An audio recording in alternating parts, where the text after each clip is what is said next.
بسم الله الرحمن الرحيم الحمد لله الذي أنزل الفرقان على عبده ليكون للعالمين نظيرا والصلاة والسلام على من أرسله داعيا إليه بإذنه وسراجا منيرا.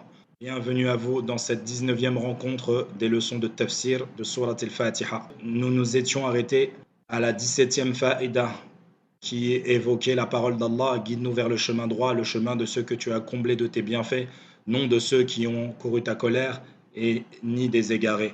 Et nous avions expliqué qu'Allah Azzawajal avait affilié la ni'ma, le bienfait, à sa personne, tandis que la colère, il n'y a pas explicitement mentionné le sujet. Il n'a pas dit ghayril ladhina ghadibta alayhim, et non de ceux dont tu es en colère. Et ici, il y a différentes sagesses à tirer de cela. Awalan, c'est que la ni'ma est un mérite qu'Allah accorde à qui il veut. La colère n'est que une représaille de ce que font ses ennemis, et c'est sa justice également. Tandis que sa miséricorde a pris le dessus sur sa colère.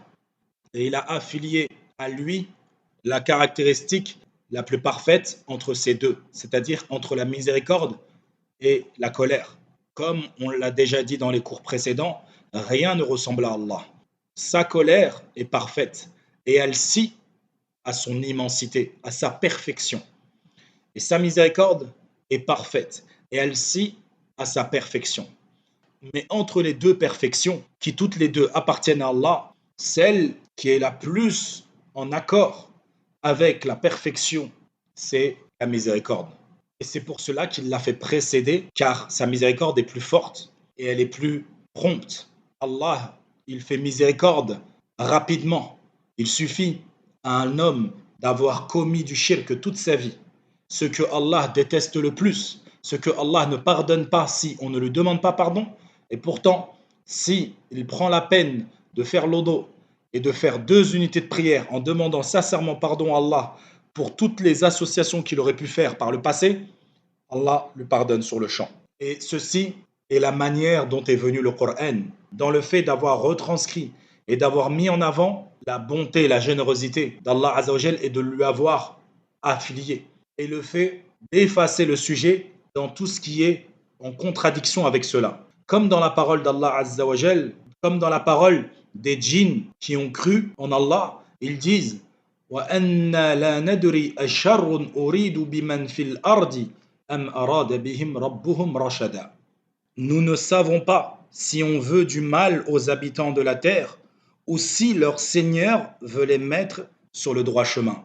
Donc quand il parle du mal, il dit si on veut du mal, sans mentionner Allah directement. Quand il parle du bien et du droit chemin, il dit si leur Seigneur veut les mettre sur le droit chemin. Également, parmi les sagesses que l'on peut tirer, c'est que Allah, gloire et pureté à lui, il est le seul et l'unique ayant droit de pouvoir accorder ses ni'am, ses bienfaits. Allah Azzawajal, il dit وَمَا بِكُم مِّن نِعْمَةٍ فَمِنَ اللَّهِ. Et tout ce que vous avez comme bienfait provient de qui? Provient d'Allah. Il a affilié à lui ceux dont il est le seul à pouvoir octroyer le bien. Et si jamais il l'affilie à autre que lui, c'est seulement car c'est un chemin ou c'est une cause qui amènera à son bienfait à lui. Tandis que la colère sur ses ennemis, il n'est pas le seul à l'éprouver. Bien au contraire, les anges, les prophètes, les messagers, les alliés d'Allah Azzawajal sont tous en colère contre les ennemis d'Allah. Ils sont en colère contre les ennemis d'Allah dû à la colère d'Allah Azzawajal.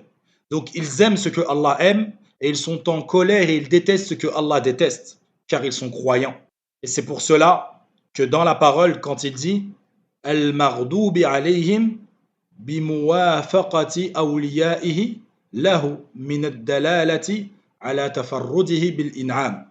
La ni'ma mutlaqa, donc le bienfait dans son sens le plus général qui existe, et de lui seul, sans associé. Il est le seul à pouvoir faire cela. Et personne avec lui ne peut accorder cela. Et c'est pour cela qu'il n'a pas dit dans sa parole Al-Mun'amu alayhim, mais il a bien dit An'amta, à qui tu as comblé de tes bienfaits. Également, parmi les sagesses qu'on peut tirer, c'est que dans le fait d'avoir effacé le sujet concernant la colère, ceci fait ressentir et ressortir en l'être humain le fait de ne pas savoir qui est en colère.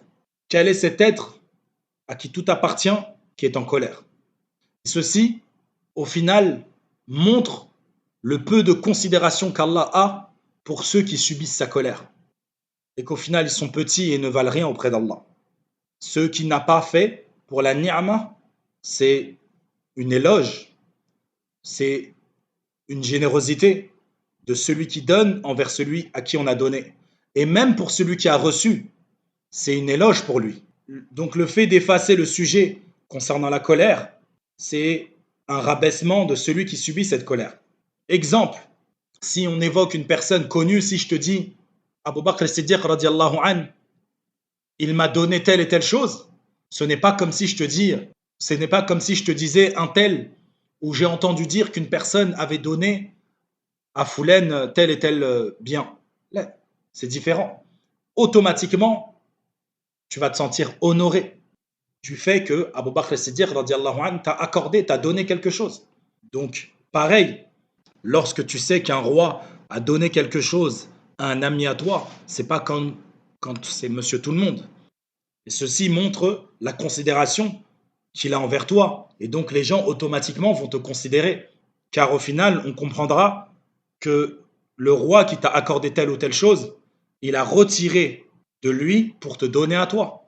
Que ça soit de l'argent ou que ça soit une place dans l'administration ou autre. Il aurait pu donner à quelqu'un de sa famille. Non, il va te le donner à toi. Donc Allah Azza wa Jal, il est le meilleur des autres. 18e faïda. Le début de la sourate, il commence par sa miséricorde.